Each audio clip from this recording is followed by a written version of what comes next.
Olá, pessoal do sexto ano. Aqui quem está falando com vocês é o professor Sérgio Cavalheiro, de História, do Colégio Marista de Londrina. Primeiramente, quero desejar que essa videoaula chegue até vocês e encontre todos vocês nas melhores condições de saúde e de convivência aí com as suas famílias nesse momento de grande desafio. Desafio esse que nós estamos utilizando para vencê-lo através da tecnologia, promovendo essas videoaulas e disponibilizando para vocês com atividades, com correções, com fórum. Depois da videoaula e das atividades propostas, você pode tirar dúvidas através do fórum que estará disponível para você na plataforma Blackboard. Beleza? Vamos lá? Veja só, dando continuidade do nosso assunto de história, nós estamos no capítulo 2, o tempo, a história e a vida. Nós já andamos uma boa parte, já está lá no final desse capítulo. E essa primeira aula, videoaula que estará disponível para vocês, ela dá sequência ao nosso assunto. Vamos lá? Vejam só, dando sequência ao nosso estudo, lá na página 51, o nosso tema é o debate historiográfico. Um debate é uma discussão sobre um determinado assunto. Historiográfico tem a ver com que publicações escritas sobre a história possam ter diferentes pontos de vista. É um debate historiográfico, né? Vou dar dois exemplos aqui. Um tema, descobrimento do Brasil. Desde o descobrimento até por volta de uns 50 anos atrás, a ideia que se tinha é que Portugal descobriu o Brasil. Pedro Álvares Cabral estaria saindo de Portugal em direção à Índia, repetindo a viagem de Vasco da Gama de 1498 e no dia 22 de abril de 1500, surpreendentemente, por acaso, descobriu o Brasil.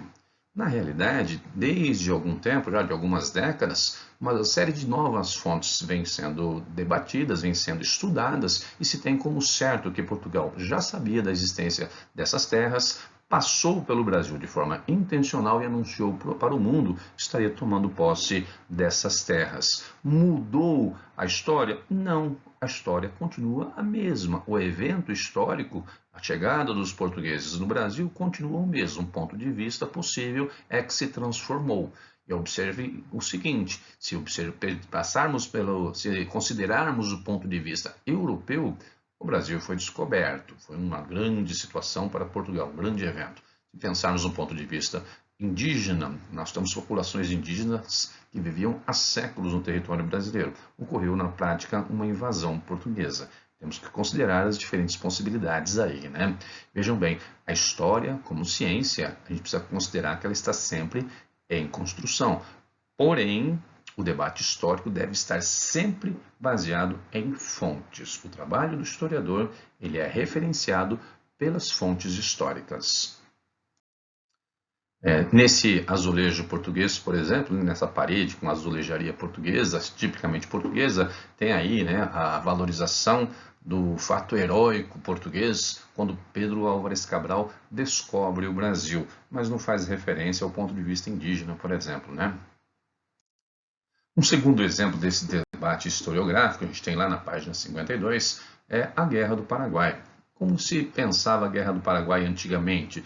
O Brasil teve uma ação militar heróica vencendo seu oponente, o Paraguai, que teria, por sua vez, invadido uma parte do território brasileiro, a região do Rio da Prata, ali entre o Mato Grosso do Sul e o Paraguai da atualidade. E também sempre se considerou o interesse inglês nesse território, na América do Sul, uma vez que bancos ingleses tinham fortes relações com a América do Sul e as indústrias inglesas tinham também relações econômicas de exportação para esse território, né? Não que esses três elementos deixaram de ser considerados no contexto da Guerra do Paraguai, mas surge um novo ponto de vista, o genocídio.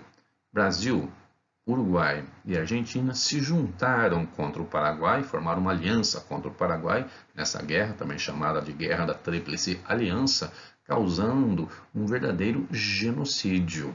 No Paraguai, restaram basicamente na população toda apenas mulheres e crianças após a guerra. Um extermínio, um verdadeiro alto índice de mortalidade, o que é comum numa guerra, aconteceu em relação ao Paraguai, diferente do que aconteceu com os outros três países. Houve uma força desproporcional aí nessa guerra. Aí as pessoas vão dizer, não, mas o Paraguai provocou a guerra, invadindo um pedaço do território brasileiro e tudo mais. Não estamos dizendo que isso não aconteceu, isso realmente foi uma verdade. sem problemas. Essas três formas de ponto de vista antigamente, elas continuam sendo consideradas. Mas passamos também a considerar esse uso de uma força desproporcional. Ok, pessoal? Vamos seguir então? Sobre a Guerra do Paraguai, temos 3 publicações aí. Uma faz parte, né, da série aí do Pedro Calmon, historiador, lembrando de uma história social do Brasil, levando em consideração como era o ponto de vista de uma sociedade imperial, que foi exatamente no final do Império Brasileiro, né, do período imperial, que nós tivemos a Guerra do Paraguai. Já no século XX, início do século XXI, outros historiadores já vão ter um ponto de vista diferente, como é o caso do Júlio José Chiavenato, lá, o genocídio americano, a Guerra do Paraguai. Da mesma forma, o Francisco Doratiotto, né, Maldita Guerra, uma lembrança triste da história do Brasil, no final das contas, da Guerra do Paraguai. Beleza? Esses 3 livros eles estão citados no seu material. Lá na página, entre as páginas 52 e 53, a gente tem uma outra questão envolvendo o revisionismo, o negacionismo histórico. A história está sempre em permanente revisão, novas possibilidades vão aparecer quando surgem novas fontes e documentos e questionamentos diferentes, problematizações diferentes também acabam aparecendo, né? Qual que é o risco? Que alguém, no interesse da venda de livros ou de criar polêmica, ficar famoso, aí ele não segue rigorosamente as regras dos métodos de pesquisa histórica, né? E às vezes também tem o interesse de, politicamente ou de outra forma, tentar justificar, suavizar alguns fatos graves. Um exemplo disso é o negacionismo histórico envolvendo o Holocausto. O professor Robert Furichon, da Universidade de Lyon, na França, professor de literatura, ele vai negar, dizendo que não, o Holocausto não existiu, não é nada daquilo que aconteceu na Segunda Guerra Mundial. No entanto, veja bem, essa é uma câmara de gás, lá de Auschwitz, onde judeus eram colocados pelos nazistas alemães, isso fica na Polônia, né? E eles eram mortos com gás venenoso e depois os corpos eram incinerados em fornos e assim os corpos desapareciam. Então é impossível negar a existência do Holocausto com provas tão sólidas da existência do fenômeno. Temos relatos de judeus, temos relatos de alemães, de poloneses, de vários outros que acompanharam ou que sobreviveram ou que acompanharam esses acontecimentos. Não há como negar isso aí, né? Um outro ponto de vista muito interessante, lá na página 55, a dificuldade que o historiador tem em estabelecer uma divisão de tempo, uma periodização da história. A vantagem é que a divisão em períodos facilita o estudo, porém os critérios vão ser sempre questionáveis, como por exemplo a pré-história. Por muito tempo se disse que a pré-história é um período anterior à invenção da escrita, né? Porém, hoje na história, a gente não considera apenas fontes escritas como uma forma de obter informações a respeito de um determinado período. Dessa forma, nem seria apropriado nós tratarmos de pré-história, né? Então é um ponto de vista questionável aí, né? Outra coisa muito interessante, é muito complicado a gente estabelecer a periodização da história, considerando que sempre foi levado em consideração o que sempre foi observado do ponto de vista europeu. Por exemplo, a população indígena brasileira, ela nunca passou pela Idade Média. Em termos de tempo, sim. Em termos de características de sociedade, jamais. Imagina, cavaleiros medievais no Brasil indígena, ali antes do descobrimento, por exemplo. Da mesma forma, esse mesmo pensamento você pode transferir para a África e para a Austrália. Ok? Outra coisa, nem sempre os acontecimentos que mudaram de um período para o outro foram simultâneos. Nem todos os povos passaram pelas mesmas transformações ao mesmo tempo. Por exemplo, a Revolução Francesa, ela põe fim à Idade Moderna e dá início à Idade Contemporânea.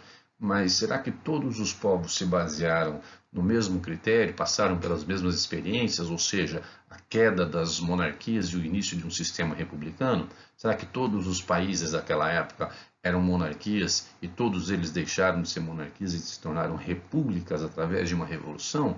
E aí sim inauguraram o período contemporâneo? Pois é um questionamento a ser feito aí. Bom, depois que você fizer uma boa leitura desta parte do capítulo, eu proponho que vocês realizem essas atividades aqui, ó. As atividades pratique. Nós temos 2 momentos aqui. O das páginas 54 e 55, itens 1, 2, 3 e 4, e o das páginas 58, 59 e 60, itens 1, 2 e 3. É uma atividade possível de ser feita, né? Vou deixar como prazo aí essa próxima semana. Se você conseguir fazer até o dia 27 de março, tá ótimo, senão você pode estender um pouquinho mais o prazo, mas é importante que faça. Foi criado também, disponibilizado para vocês, um fórum de discussão lá na Blackboard. Dúvidas devem ser postadas ali, comentários também, vocês podem se ajudar e sempre que possível eu entro para tirar dúvidas, fazer algum comentário e mediar algum debate que seja possível por ali.